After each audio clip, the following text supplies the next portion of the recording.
Clifton, man, what's happening with you, man? How's everything Yeah, been? How's life treating you? I'm blessed. I'm blessed. Glad to be alive and out of the way.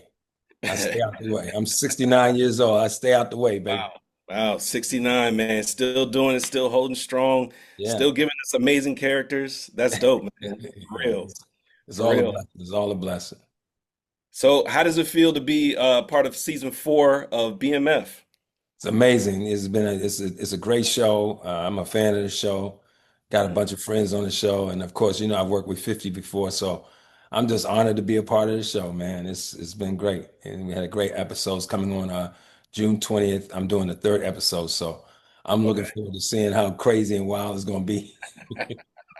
Yeah, you play Pastor Coleman on BMF, and you have a lot of influence in Lucille's character. hmm Will we be seeing a lot more of that now that Lucille has actually been accepted into the church?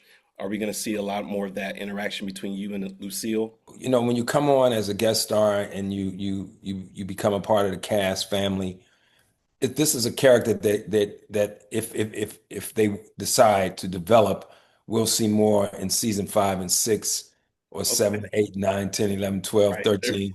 Um, and we'll start to see the connection between him and Lucille and how he moves around the church and in the community. But it's called a character arc, so it starts Right. kind of like where it is now, kind of nebulous, and the writers get together with the producers and they start building it. So I have no idea where it's going to go, but I think it's going to be interesting. Okay. And so you're in episode 3. Will we be able to see you in any other episodes during the season? We hope so. Y'all call in after this interview and tell them you want to see me more.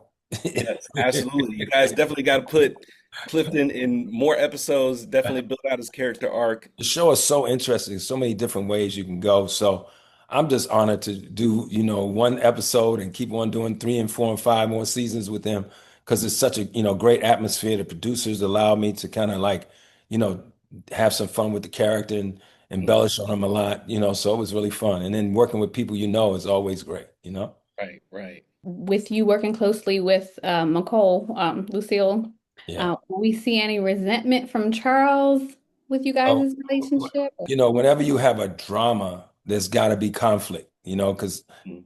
what we see as entertainment in the movie business is the conflict is where the drama is in the middle. So I'm sure it's going to be some kind of conflict if this pastor comes back and starts to develop a relationship of some sort with Lucille. We get a hint of that, and I'm sure that will be developed. But the drama comes from the tension that it may cause between uh, the family and the husband and all of that stuff. So we'll see. I think I'm gonna take that as a yes. With every character I see you play, you always have some type of charm there. So I'm gonna take that as maybe a yes.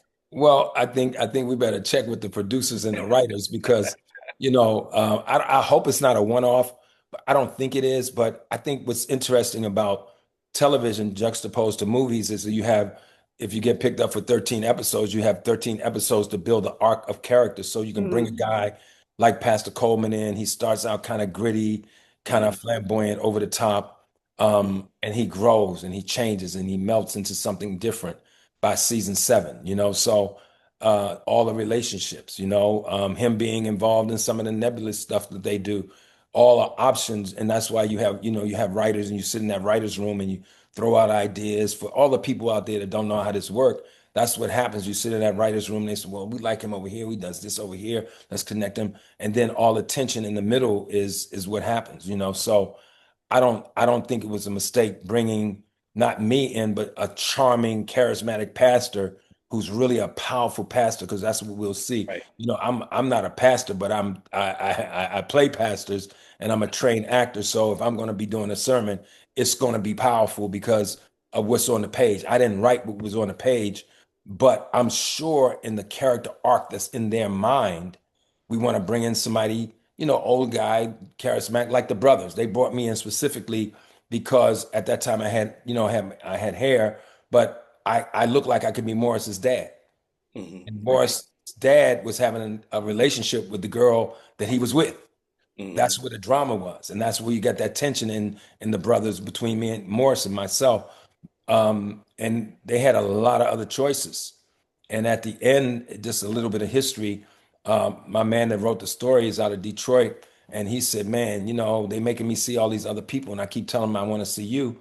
And I said, "Well, I'll do the next one." He says, "No, man, you're doing this one. You're perfect for this role." And so I had to, at the end, I said, "Well, you got to audition other people." He said, "I got to see 1,000 more people, and I'm telling you right now, I'm not gonna like none of them. I'm gonna call you back in a week, and you're gonna go meet with the head of the studio, Clint Culpepper." And that's what happened, because when people know your work, they know. They've seen the range of my work, which is a blessing. And I tell all the young people I was the worst actor in my program.